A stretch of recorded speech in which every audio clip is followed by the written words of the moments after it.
이번에는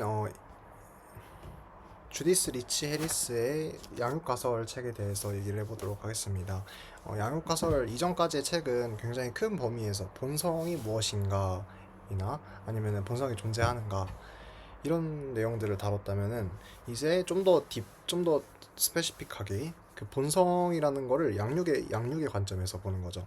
그러니까 부모가 양육을 어떻게 받아들여야 하냐, 부모가 이제 과연 아이의 성격을 100% 정하느냐. 만약에 본성이 존재한다면 부모가 절대로 컨트롤할 수 없는 부분이 있고, 그다음에 그게 어느 정도 우연인 부분이니까 그렇게 되면 아이 스스로의 성격을 스스로가 그냥 원래 자연 탄생하는 거니까 부모의 뭔가 책임도 줄어들고 부모가 이제 굳이 이런 모든 거를 다 알려주거나 성격을 결정하는 게 아니니까 더 부담을 안 가져도 되고 아이 자체를 그냥 하나의 좀 더 독립된 개체 이미 충분히 성장된 개체로 봐도 무방하다는 거죠. 그러니까 굳이 우리가 모든 것을 다 만들 필요가 없으니까 그렇기 때문에 이 문제가 중요한 건데 일단 작가는 미국의 문제점이라고 뽑는 게 양육을 너무 심각하게 받아들이고 그 다음에 아이들의 성격은 모두 다 부모 탓이다. 아이들이 잘못된 것은 부모 탓이기 때문에 부모가 어떠한 그 픽스된 방법, 아주 교과서적인 방법으로 아이를 잘 가르쳐야 한다. 그렇게 되면은 아이를 어떻게 하면 잘 가르치는지에 대해서 뭐 책이 나올 수도 있고 뭐 방법론이 나올 수도 있고 어떤 하나의 뭔가 교과서적인 그런 방법이 있을 테고 사람들이 그걸 배우기 위해서 노력하니까 굉장히 부모 입장에서는 피곤해지는 거지. 그러니까 뭐 부모가 되기가 안 그래도 어려운데 알아야 할 것도 많고 아이의 성격을 내가 다 결정해야 되니 하니 하는 거니까 내가 올바른 아이, 도덕적이고 그런 기준에 맞는 아이를 내가 키우기 위해서 어떠한 교육을 어떻게 시행해야 하고 아이를 뭐 대할 때에도 아이가 혹시나 상처받아가지고 나중에 성격을 결정하는데 큰 영향이 있지 않을까 걱정을 하게 되고 그런 거죠. 근데 그렇다 보면은 단순히 이제 조심스럽다 보다는 오히려 아이를 하나의 그런 독립된 우리가 성인 다른 사람들을 보듯이 이렇게 보지를 않고 내가 키워내야 하는 내가 뭔가 만들어야 하는 그런 걸로 보다 보니까 아이들 키우는 관점도 좀 달라지는 것 같아요. 부담뿐만 아니라 그래서 이제 양육가설이라는 게 무엇이냐면 그 아이의 성격을 부모가 다 결정하는 것이다. 우리가 흔히 성장을 하고 인간에 대해서 말을 할 때 유전적으로 정해지는 부분이 있고 선천적으로 그 다음에 후천적으로 정해지는 것 환경에 대해서 말을 하는데 선천적과 후천적인 것에 대해서 말을 하는데 이제 선천적인 것은 유전인데 그거를 좀 더 쉽게 풀이하면 본성이라고 말을 하고 환경, 후천적인 것을 좀 더 쉽게 풀이하면 양육, 우리가 자라온 과정 이렇게 말을 해버린다는 거예요.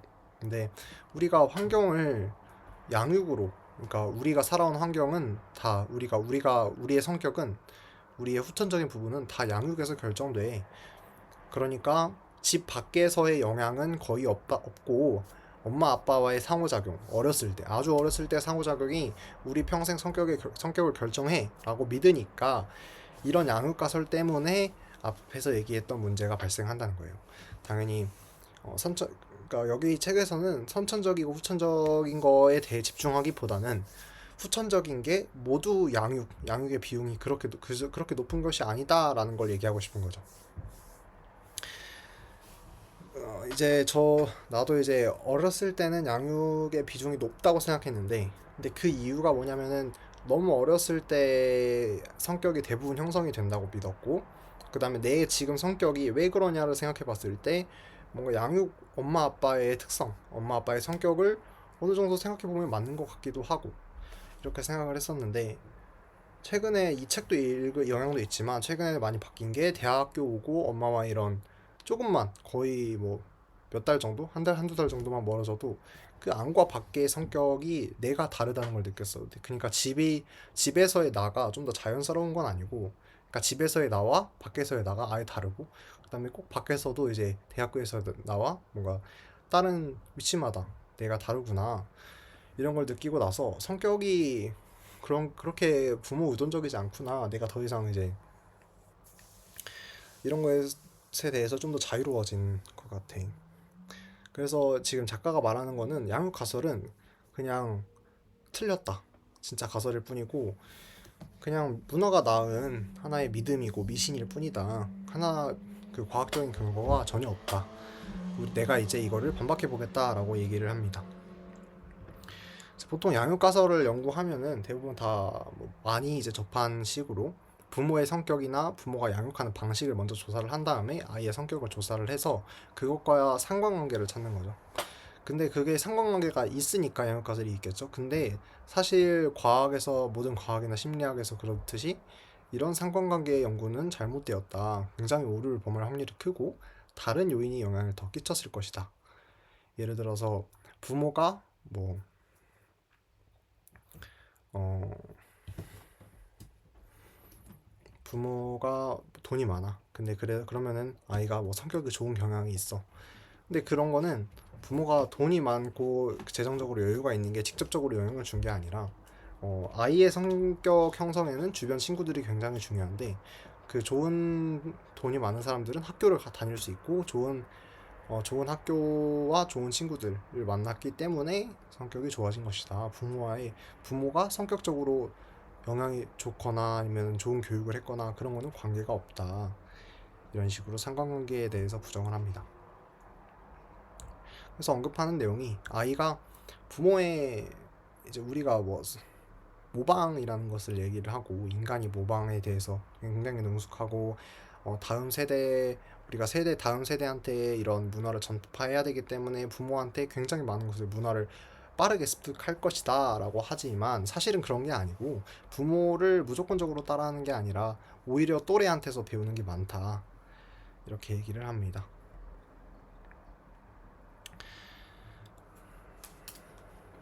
이게 1장의 내용이었고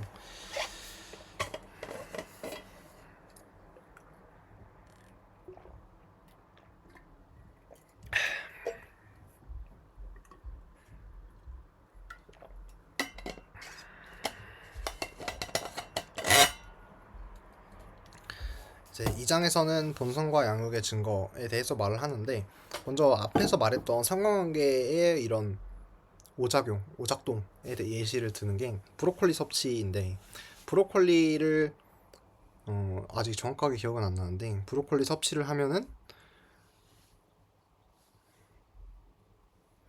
음, 어쨌든 이렇게 그 진짜 말도 안 되는 조사에서도 상관관계는 보일 수가 있다. 근데 그게 당연히 다른 요인이지 않냐. 이런 것도 마찬가지로 당연히 이제 어떤 부모 행동과 아이의 그런 행동 사이에 뭔가 양육 방식과 아이 행동 사이에 상관관계는 있을 수 있지. 근데 그렇다고 해서 그게 무조건적이 이렇게 바로 연결되는 건 아니다.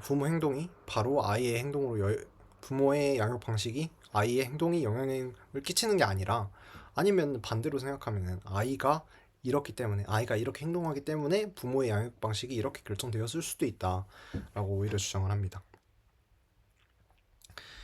음,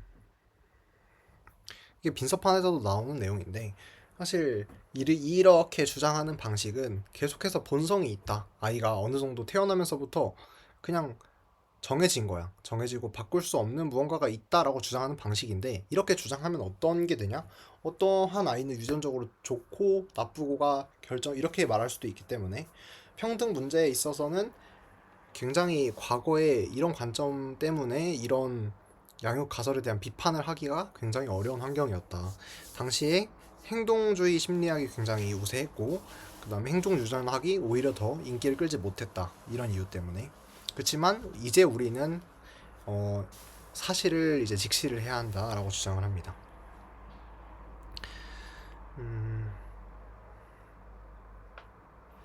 근데 여기에서 인정을 어느 정도 하는 부분은 좋은 아빠, 좋은 엄마, 이런 좋은 부모님 사이에서는 좋은 아이가 나을 확률이 크다. 이런 거는 어느 정도 이제 인정을 하고 들어갑니다. 그러니까 모든 완전하게 랜덤은 아니다. 인정할 건 인정하자 이렇게 하고 들어가긴 합니다. 그래서 나중에 이제 특별한 케이스, 뭐 범죄를 저질렀거나 부모님이 그리고 완전 뭐 한 분이 돌아가셨거나 이렇게 안 좋은 케이스가 어떻게 이 양육가설 이 책에서 설명되고 있는지, 이 작가가 설명하고 싶은지에 대한 내용도 나옵니다. 음,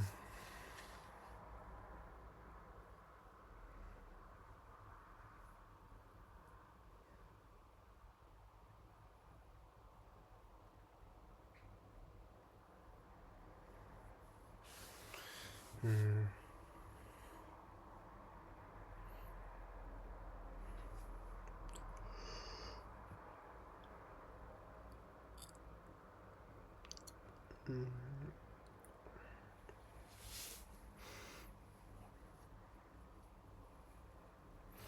쌍둥이 연구에서 이제 똑같이 애들을 대하고 똑같이 이제 유전적으로 비슷하고 근데 그랬는데도 성격이 다르다. 근데 그러면 그런 거를 첫째, 둘째 이런 가족 내 이런 순서에 따라서 설명을 하려고 했는데 사실은 그 첫째, 둘째, 셋째에 대한 이런 성격 차이에 대한 설명도 사실은 갖다 붙이기식 설명이다. 실제로 그냥 뭐 첫째는 자립심이 있고 둘째는 이기심이 많고 근데 이런 것도 사실 그 반대도 상관이 없고 어느 정도 다 설명이 가능하고 갖다 붙이기식 설명이기 때문에 그리고 특히나 가정에서는 그런 게 조금 있을 수 있어도 그게 아예 실제 성격이 아니라 그냥 단지 가정에서의 성격이고 밖에 나가면은 전혀 달라질 수 있다.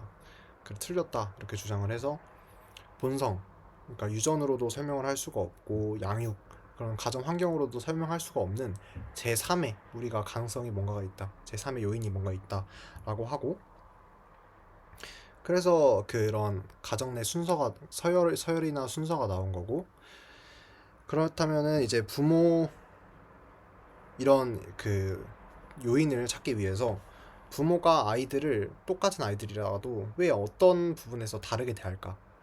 부모가 그 부모가 양육 방식을 미리 생각해 놨다고 해도 실제 아이의 행동에 따라서 바뀔 수도 있는 거고 그래서 이런 양육 방식의 차이가 어디에서 오는가를 먼저 조사했다고 합니다. 그래서 가족 가족 간에 뭐 가족 형태에 따라서 다를 수도 있고 뭔가 할아버지 할머니나 사는 경우도 있고 아니면은 뭐 아빠가 없는 경우 아니면은 뭐 레즈비언 부부들 이런 식으로 여러 가지 형태로 조사를 했는데 이런 가정 환경 자체는 크게 영향을 주지 않았다라고 합니다. 근데 오히려 이런 거는 영향을 줄 수 있었대요. 가정 환경, 양육 방식이나 양육 방식의 차이 때문에 아이의 성격이 변한다기보다는 만약에 다니는 학교가 달라져. 만약에 돈이 없어서 학교를 못 보냈어. 아이들과 만날 경험이 없었어. 아니면 주변에 막 질이 안 좋은 아이들과만 어울렸어. 그랬을 때 그런 거는 영향을 줄 수 있다 이거죠. 그러니까 부모의 역할은 그 아이에게 성격을 지도해주는 코치가 아니라 그냥 아이에게 좋은 환경을 마련해주는 지원자로서의 역할만 의미가 있다는 거죠. 그러니까 아이의 성격에 대해서 부모가 어떻게 이건 잘못된 거야 이렇게 설명하고 하는 게 결국에는 의미가 없다라는 겁니다. 어, 이제 이 책을 처음에 읽었을 때 이제 3장까지의 내용이 있고 4장은 이제 다음 챕터부터 다음 이제 영상에서 다룰 건데 이 책을 읽으면서 드는 생각이 점점 나도 이제 어렸을 때 굉장히 이제 커가면서 내가 어떤 사람이고 어떤 성격을 가졌나 이런 생각을 하니까 근데 그랬을 때 부모님의 영향을 되게 많이 받았다고 생각을 했었고 이런 부분에서 그러니까 내 성격을 먼저 스스로 인식을 하고 그다음에 이런 성격이 어디서 비롯됐을까를 생각을 해보면 다 그걸 집안 환경에서 찾았고 그게 어느 정도 맞는 것 같기는 해. 근데 그게 굉장히 빨리 바뀌더라고. 실제로 집에서만 막 많이 생활하던 때랑 지금 막 사회 나와가지고 오히려 집을 자주 안 가니까 성격이 더 변하는 것 같기도 하고 진짜 이게 내 성격인가 싶기도 하고 그리고 책에서 받은 내용을 좀 더 살아가는데 도움이 많이 되는 것 같아. 우리가 스스로 이게 내 성격이 내가 나라는 존재가 부모님으로부터 다 정해졌다고 생각하면 이게 얼마나 허무하고 재미없는 삶인가. 나 스스로가 이제 가치 있고 그냥 고유한 무언가가 있다고 믿어야 굉장히 가치 있고 좋기 때문에 이런 관점에서도 좋고 사실적으로도 맞는 것 같고 여러 가지 면에서 좋은 사상, 좋은 생각이라고 생각이 듭니다. 음, 그리고 실제로 이제 한국에서도 영향이 많이 커지는 것 같긴 해요. 그러니까 아이들이 그 필수로 가져야 하는 그런 예의나 그런 것에 대한 기준치가 점점 높아지는 것 같기는 합니다. 꼭 이제 성격이 아니라더라도 뭔가 공부나 아이가 처음부터 가져야 하는 아이들이 사회에 나오기 전에 가져야 하는 그런 기준치들이 점점 높아지고 있고 그런 것 때문에 부모의 영향이 더 영향이 뭔가 부담이 많아진 것 같고 그런 게 이제 오히려 저출산으로 이어질 수도 있고 근데 만약에 내가 진짜 부모라면은 어, 아이들이 모두 학원에 가고 모두 훌륭한 인성을 가지고 사회에 나온다고 생각을 했을 때 그러면 내 아이는 그런 교육을 시킬 것인가? 만약에 안 시키면은 우리 아이만 소외되는 것은 아닐까? 뒤떨어지는 것은 아닐까? 라는 생각도 하게 되고 부모의 입장에서 어느 정도의 교육을 시켜야 하는가? 우리가 진짜 친구처럼 대하고 집에서 막 이렇게 나 편하고 좋게 교육 같은 거 안 시키고 편하고 좋게 하고 하면은 음, 만약에 밖에 나가서 예의 없다는 소리를 들으면 어떡하지? 라는 생각도 들고 뭔가 내가 교육을 잘하고 있는 것인가에 대한 생각도 들고 이런 부분은 사실 좀 더 생각해 봐야 될 부분인 것 같긴 합니다. 양육 가설을 어, 지금 내가 받아들이는 입장에서는 양육 가설을 이 책을 충분히 설득력 있는데 내가 아이를 가르치는 입장에서는 좀 더 생각해 봐야 할 것 같아요. 일단 이상으로 1, 2, 3장 1부터 3장까지 요약을 어느 정도 마쳤고 다음 영상에서 4장부터 요약을 해보도록 하겠습니다.